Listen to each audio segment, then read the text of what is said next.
So good to have you along today for A Home That Heals. We are on a quest, and that quest is to make our homes all that they can be, all that God wants them to be, and He'll equip us to do it. We're so glad you're with us. I'm Bree, and this is my mom, Dee. And today we are talking with Kristen Jenson, again, from Defend Young Minds. I hope that you'll stick around, hear the conversation, but most importantly, take a moment. Think of 5 friends that you could send this to, that you could really encourage and help equip to defend their homes and make them homes that heal. Hi, I'm Brad, president of Northwest Christian Credit Union, and we're proud to be sponsoring this episode of A Home That Heals. At Northwest Christian Credit Union, your financial well-being is our priority. Your Christian values are welcomed, and your faith is encouraged. From everyday personal banking to multi-million-dollar church loans to biblically sound investing, Northwest Christian Credit Union is your stewardship partner. We're here to serve with personalized banking in person or online. Northwest Christian Credit Union has been serving the Christian community since 1954. Investing back into our local Christian community is a part of our DNA, and believe that healthy homes foster a stronger community. So we are proud to sponsor A Home That Heals. Visit mynccu.org to explore how membership can benefit you.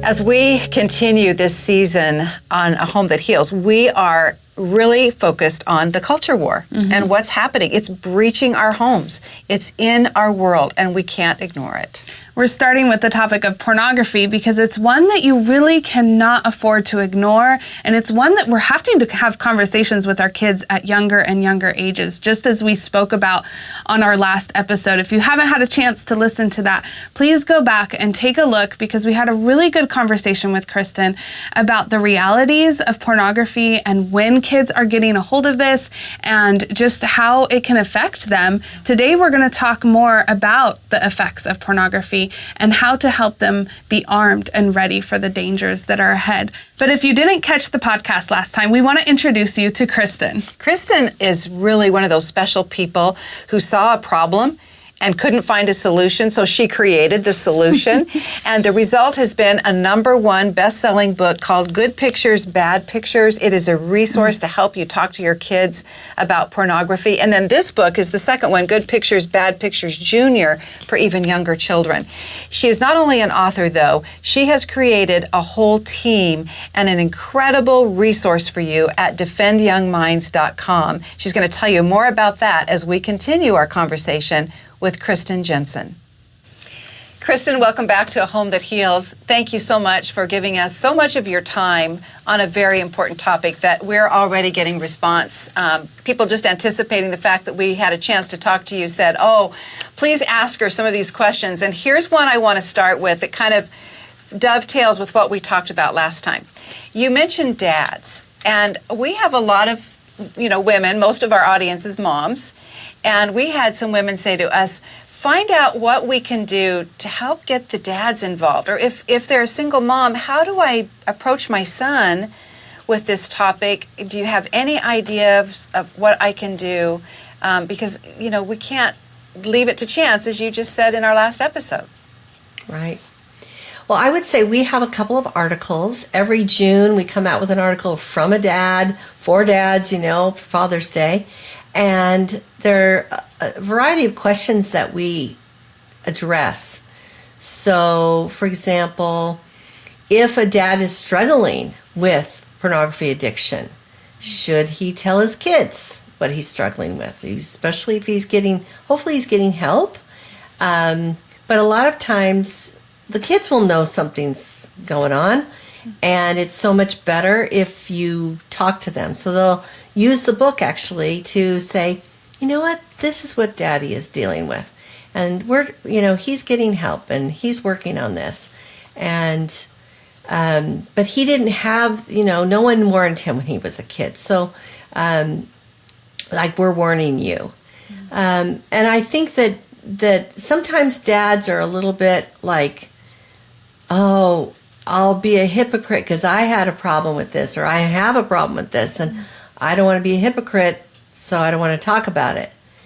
And but you're giving your kid the best possible chance, that you didn't have.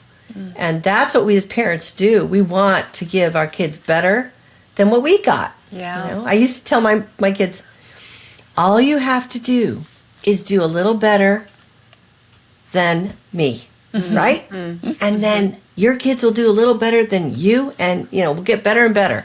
And I think my kids thought that would be pretty easy when they were growing up. But they're finding out. Oh, yeah. It's a lot harder. It is indeed.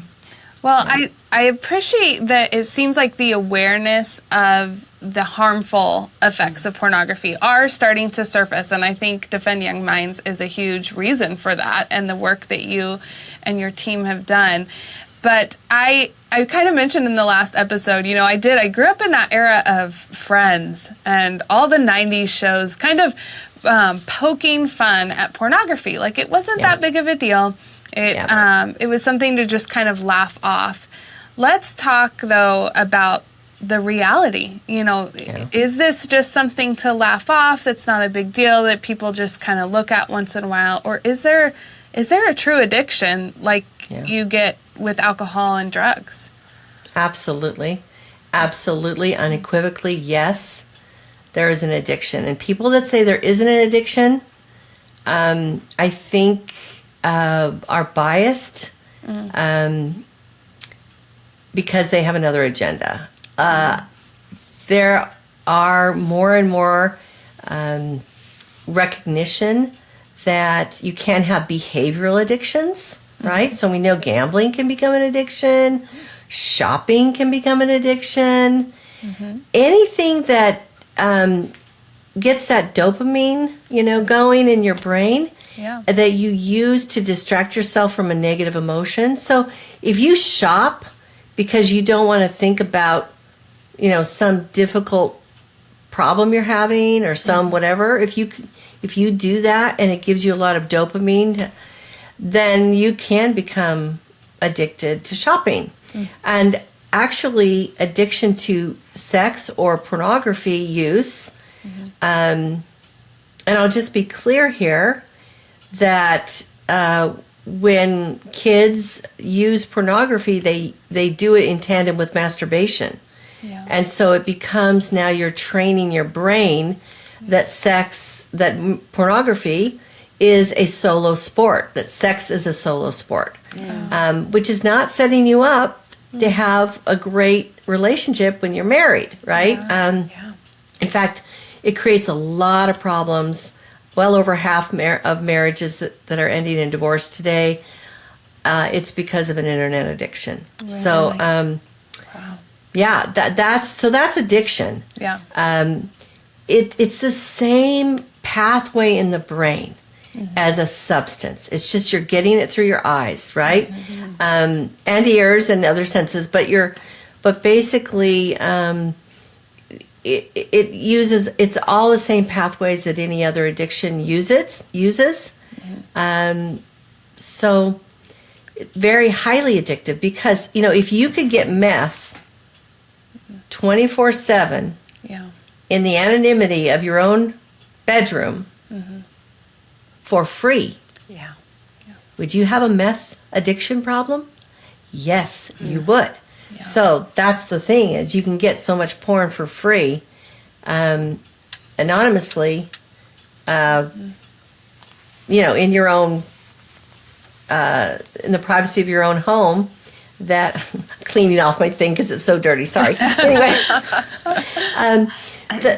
so yes, it's very highly addicting. There's study after study after study. They've done MRI studies that show that the brain responds to pornography just like a person that's like an alcoholic or a drug addict responds to, pictures of the drug.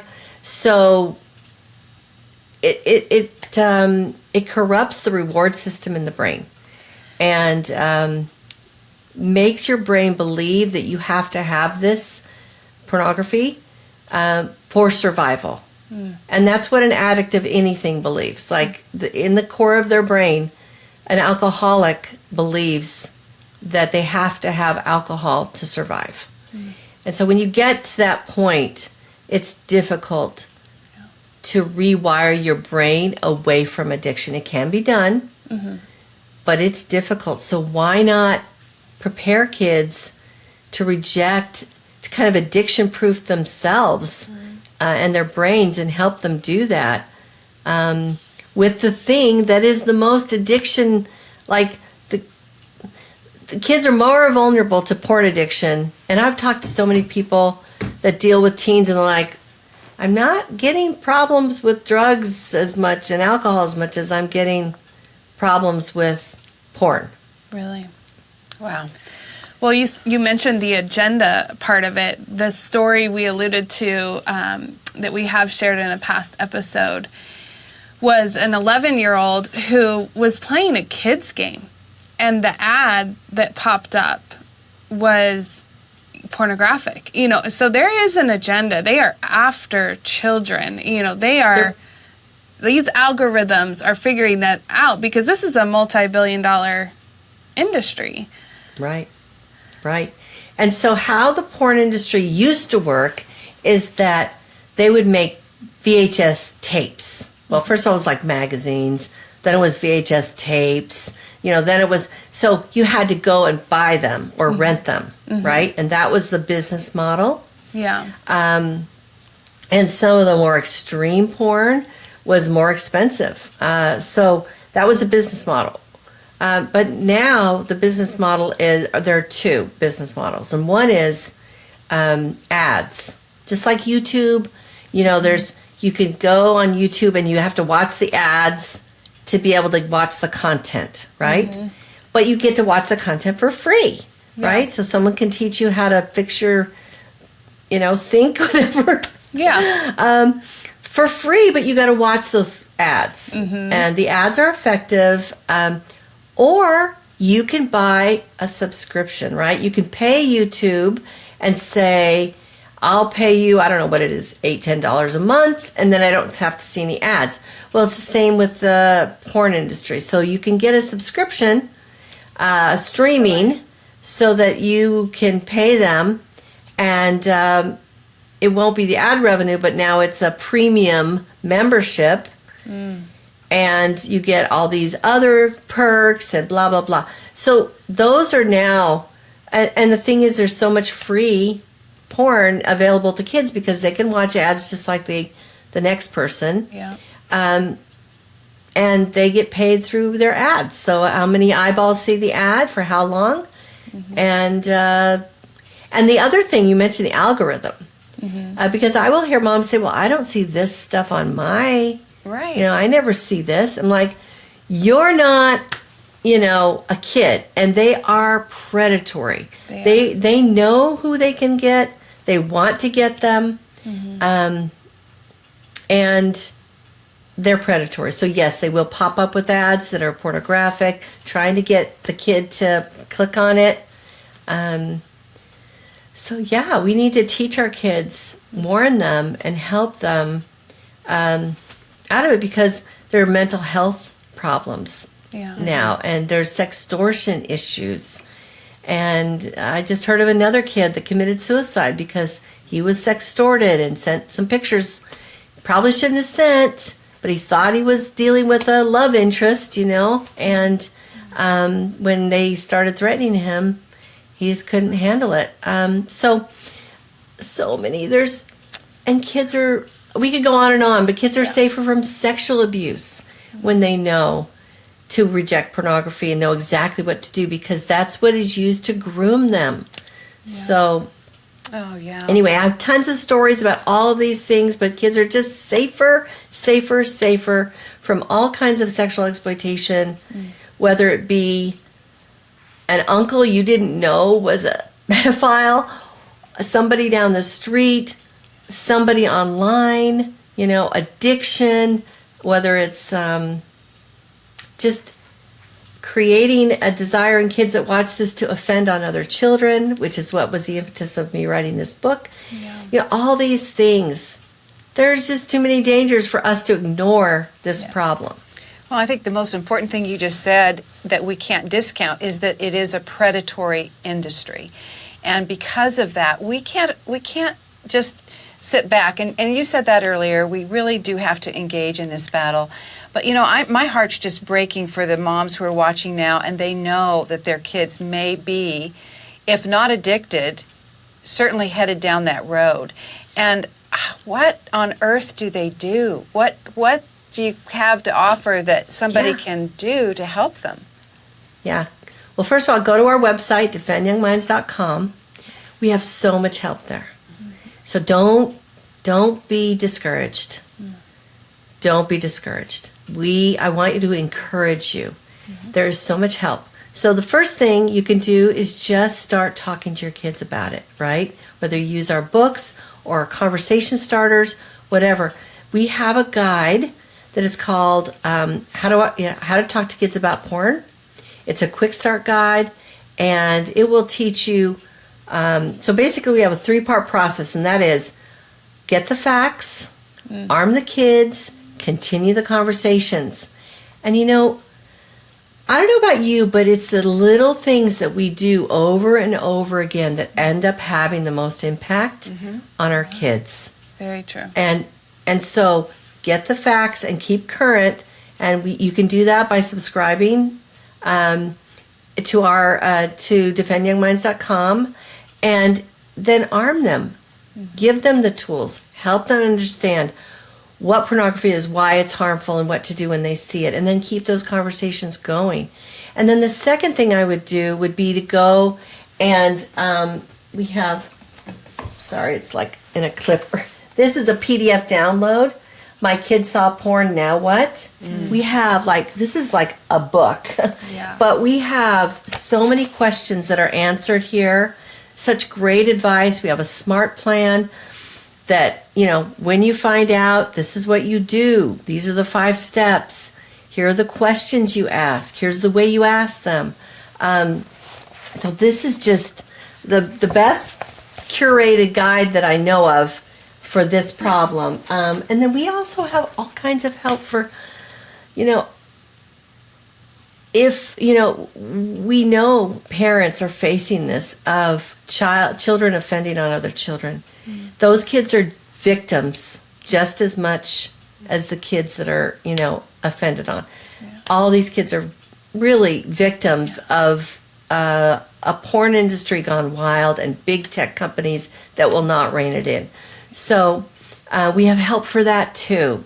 So we are really trying to just walk with you, whether you're just starting out as a young mother, whether you are concerned that maybe your teen or tween has gotten into this and what you can do. We have good advice, solid advice from therapists, from other experts to guide you and to help you along the way. I'm looking forward to starting your new curriculum, Brain Defense Curriculum. Can you tell our audience a little bit about that? I know we can find it on defendyoungminds.com. Yes. So we created a little curriculum that's called Brain Defense Digital Safety, and it's basically a more comprehensive approach to digital safety.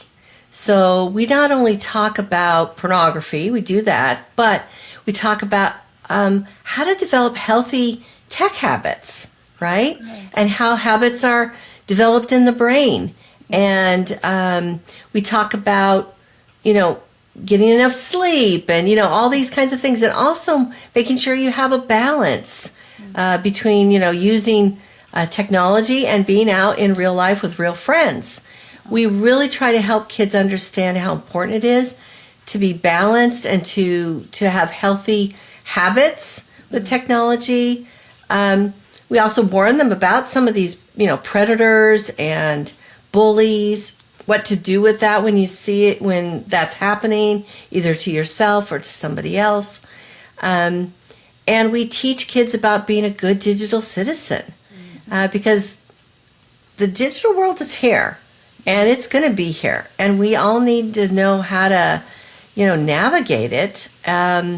So this is a wonderful course, and there are 5 lessons, 2 it's video based.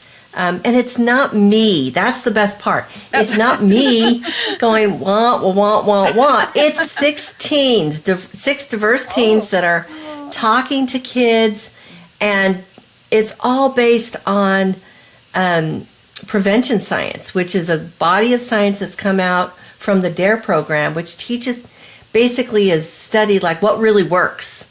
What really works. And one of the things that really works is kid to kid, right? Yeah. Older peers teaching younger peers, they listen up. And so that's kind of what we've done with Brain Defense, is we've had teenagers be delivering this content. And we have workbooks, and if you're a homeschooler, there's all kinds of helps for that. We also have a family edition. So yeah, go on Defend Young Minds, look under the courses tab, and check out Brain Defense. It's really fun. There's some fun stories in it. There's humor, appropriate humor. And we've just gotten a lot of great feedback about the kids really, really love doing it. And it's not so onerous that it's like going to take you months and months to do it, Yeah. So, and there's all kinds of ways that we've provided role plays or discussion questions so that the parents are involved. And so, yeah, thank you so much. I hope it's really helpful for your children, because every kid needs some help with knowing how to be healthy and safe in the digital environments that they're going to be in. You know what this just makes me so encouraged about is that our podcast is called A Home That Heals. And because you've got all these resources that are free, first of all, and thank you for that, and up to date, they really are something that we can use for today's problem, not the problem that maybe, right. Bree's age had or whatever. So thank you for that. And I'm just so thankful that you can help us make our homes that heal, even though this is such a problem that's facing all of us. So thank you, Kristen. Yeah. You're welcome. Now, kids are going to get, kids, we're in a battle. Mm-hmm. We're all going to get wounded. Mm-hmm. But like you said, you can heal. Mm-hmm. And if you have a home that heals, you're just so much more, you're just stronger and able to get through. So every kid is going to be exposed to some of these things. Mm-hmm. We just need to prepare them. So it's not their innocence that we're trying to because innocence isn't the goal. Choosing the right and choosing the good and choosing the healthy, that's the goal. Mm-hmm. And kids can... That is so good. Say that again, Kristen. Innocence is not the goal. Innocence is not the goal. The goal is teaching your child to choose make good decisions and that will be healthy for them. So they're going to be confronted with good things and bad things, with healthy things and very unhealthy things. And if we can teach them to choose the good, right? To choose the healthy, then they're going to grow up, because you can't really, innocence is not under your control. Mm-hmm. When I hear people say, well, I want to maintain my child's innocence, and I'm like, if that is your goal, then you're going to have to lock your child in your basement. And we don't want to do that, because that wouldn't be healthy, right? You could go to jail for that. There's a whole other list of problems with that. Yeah, that's a whole other problem. So you cannot maintain, you don't have control over that. Mm-hmm. So what do you have control over? Mm. I love that your resources are about connecting with your kids, creating relationship. That, to me, the message I get as I have scoured all your amazing resources is that it really is about connecting. And I think oftentimes when we're faced with something that throws us off like this, realizing your child just saw pornography or is addicted to porn, you have this reaction of sorrow or anger. Sure. And and you guys, have really done a great job of expressing not to freak out, not to approach your child in that state, but really it is about connecting. It is about, coming together and helping them heal. And I love that because it reminds us parents that we got this, we can do this, we are our child's best resource. And even when we feel clueless and like we don't know what to do, thank goodness for Kristen Jenson because she has given us a wealth of her wisdom that you've gained. And I'm sure it has taken a lot of work, a lot of, you've probably really had to be exposed as well to a lot of heartache that is in this world that you probably didn't know about before. And so thank you. I did not. I did not. And so I was until this woman, I knew there was pornography, I knew there was addiction to it, but hadn't really, thought about it. But can I just leave with one more story, and that's really, I think, hopeful, and that is of a 9-year-old boy who, his mom read him good pictures, bad pictures, and he went to school 3 days later, but it could have been anywhere, right? Could have been at a soccer practice or, whatever, and showed him, come over, hey, look at this, and showed him porn on his phone. 3rd grade. Wow. On the, and this is happening in buses, school buses, everywhere. And he saw it, but he was prepared. And he went home. He turned away. He went home, and he said to his mom, I was scared, but I knew what to do. I was scared, but I knew what to do. So what a gift that we can give these kids is like, now they know what to do, and they have us, right? Because their prefrontal cortex is not developed. We need to be their prefrontal cortex until theirs is developed. We need to lend them ours. We can't just say, oh, they're so good at tech. Here's a phone. They're so good at it. We don't know how it works, whatever. No. We need to be there with them, and a safe person to talk to, and not to freak out when we find out that they've seen it or somebody showed it to them, but to be calm, loving, understanding. How did that make you feel? Let's talk about this. And one of the things in the plan in the book is how to deal with those images, right?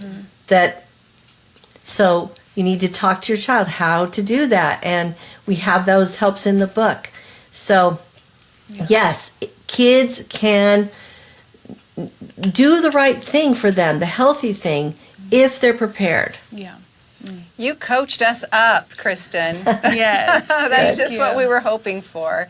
And you've given us not just that, but a game plan and the resources that we need to tackle it.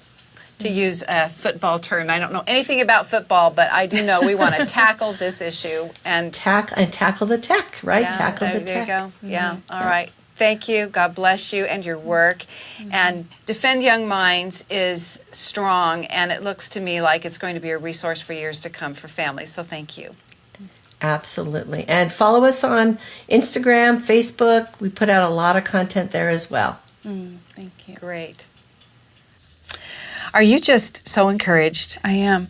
I have been so encouraged from Kristen's writings and everything online, and her book. Her book really helped us walk through talking about this subject with our own kids. But now to talk to her in person and just to really see the passion she has, and the stories that she has heard from moms and dads are what lights her fire, keeps her going and keeps her providing these endless resources to us on her Facebook and Instagram and website and books and everything. Well, and were your light bulbs just going off when she said that thing about innocence? Because that's really where we get stuck. We want to protect our kids' innocence. And I will tell you, with everything in my being, that's what I want to do.